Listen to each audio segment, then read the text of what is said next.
मला आठवतंय की त्या सभांमध्ये माझाही उल्लेख त्यांनी माझे लहान भाऊ म्हणून केला होता.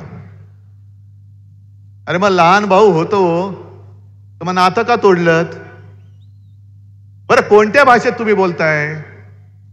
तुम्ही 10 वर्ष काय केलं ते सांगा. अजूनही यांच्या मानगुट्टीवरती, म्हणजे मुनगट्टीवर नाही तो वेगळा, पण यांच्या मानगुट्टीवरती जे काँग्रेसचं भूत बसलंय तेच उतरत नाहीये. 10 वर्ष झाली मोदीजी तुम्ही पंतप्रधान आहात, चिमटे काढून बघा. जनतेला चिमटे काढताय ना महागाईचे, त्याच्यापेक्षा स्वतःला काढून बघा की तुम्ही खरंच पंतप्रधान झाला होतात, कारण आता तुमची खुर्ची जाते. पण यांची भाषा एवढी खाली आले. काल ते काय म्हणाले मला असं वाटतं, कारण आज अजित पवार म्हणाले की पुढच्या सभेत मी त्यांना विचारीन की भटकती आत्मा ते कोणाला बोललेत. आहेत भटकती आत्मा तुम्ही कोणाला बोललात? पवार साहेबांना बोललात. मग जसे भटकती आत्मा असते ना, तसा काही एक वखवकलेला आत्मा सुद्धा असतो, बुभुक्षित आत्मा असतो. आणि हा वखवकलेला आत्मा कसा असतो माहितीये? सगळीकडे जातो आणि सगळं काय, पवार साहेब त्यांच्या मुलीला मुख्यमंत्री करायला लढतायत, मी माझ्या मुलाला मुख्यमंत्री करायला लढतोय, आणि हे स्वतःसाठी लढतायत. मी माझं माझ्यासाठी आणि सगळी कामं मित्रांसाठी. आम्ही आमच्या मुलांसाठी लढतो आहोत. त्यानं मुख्यमंत्री करायचं की नाही हे जनता ठरवेल, कारण मुख्यमंत्री बनायला लोकांची मतं लागतात. ते एका फोनवर जसं तुम्ही बीसीसीआयचा अध्यक्ष केले शहानी त्यांच्या मुलाला, तसं मुख्यमंत्रीपद नाहीये. पण हा वखवकलेला आत्मा सगळीकडे फिरतोय महाराष्ट्रामध्ये. 15, 20, 25 किती सभा घेत आहेत. पण जर त्या वखवकलेल्या आत्म्याला जरा जरी संवेदना असतील तर जिथे जिथे फिरतायत तिथे तुमच्या नादानपणामुळे ज्या शेतकऱ्याने आत्महत्या केल्या त्यांच्या आत्म्यांकडे बघा, त्यांच्या घराकडे बघा, त्यांच्या घरातल्या तुटलेल्या मंगळसूत्राकडे बघा. शेतकऱ्याचं उत्पन्न तुम्ही दुप्पट करणार होतात.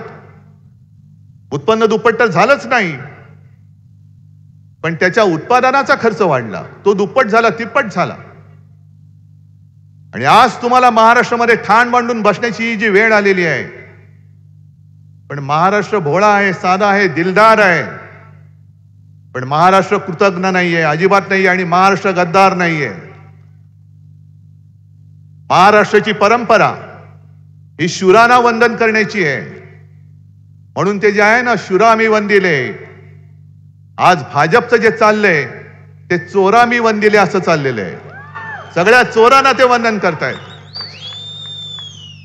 आणि कदाचित मोदीजींना माहिती असेल किंवा नसेल, पण असाच एक वखवकलेला आत्मा 300-350 वर्षापूर्वी गुजरातमध्ये जन्मलेला दाहोदमध्ये तो आया आग्रा महाराष्ट्रावरती आलेला चालून. कोण? कशासाठी आलेला? छत्रपती शिवाजी महाराजांनी स्थापन केलेलं हिंदवी स्वराज्य चुरडून टाकण्यासाठी तो आला होता. महाराष्ट्र गिळायला आला होता. अहो 27 वर्ष औरंगजेब आग्रा सोडून महाराष्ट्रामध्ये आला. त्यांनी परत कधी आग्रा बघितलाच नाही. इकडेच नुसता त्याचा आत्मा अजूनही भटकत असेल, कुठेतरी अजूनही भटकत असेल. ही अशी वखवक एवढी बरी नाही. त्या एका लोकांनी तुमच्यावरती विश्वास टाकला. पवार साहेबांनी काय केलं? मी तर दर सभेमध्ये विचारतो, ग्रामीण भागामध्ये. मला इथे कल्पना नाही, कारण आता पुणे सुद्धा असं वेडवाकडे वाढलेलं आहे. ग्रामीण भाग कधी संपतो आणि शहरी भाग कधी संपतो, ग्रामीण कधी सुरू होतो, मला कल्पना नाही इकडे, कारण बऱ्याच वर्षानंतर पुण्यात सभा घेतोय. त्याच्यामुळे मला माहित नाही इकडे काही शेतकरी आले असतील किंवा नसतील. आलेत का? त्या खरंच आलेत. कारण मी दर सभेत विचारतो की पवार साहेबांनी त्यावेळेला केंद्रीय कृषी मंत्री असताना पहिल्या प्रथम देशातल्या शेतकऱ्यांना कर्ज माफ केलं होतं.